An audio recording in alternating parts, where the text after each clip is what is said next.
最近东北雨是落袂离，台东的脚踏车路线东197县道部分路段崩山，又搁有土石流。昨暗警方就接到通报，讲有一个加拿大来的民众骑脚踏车掉伫197县道乱山到水源的路中，就救援人员是步练去救人，透早嘛总算甲人救出来了。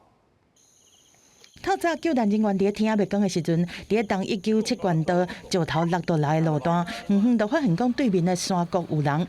救援人员先行过100多公尺有土石落公埋的路面，搁行3公里，才去拄到这个加拿大籍骑铁马的。等到天光，顺利甲伊带去安全的所在。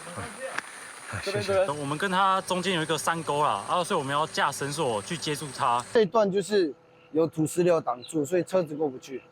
另外一边是因为好像整条路，听说是整条路断掉。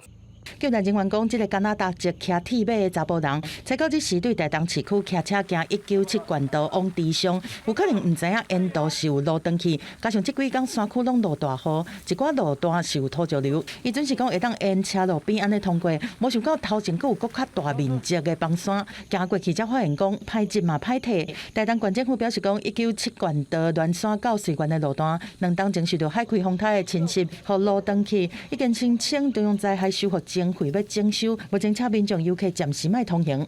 如果没有意外，应该今年会合下来。那我们预计用2年的时间来恢复这个摊方的地点。官府表示讲，这个路段有设路断去的告示牌，会搁来加强标示，提醒过路人卖通行。另外，最近定落雨，山区开会发生土石流，官府嘛提醒民众讲，因为197县道地质的状况较无稳定，请大家尽量利用省道来通行较好。公司新闻综合报道。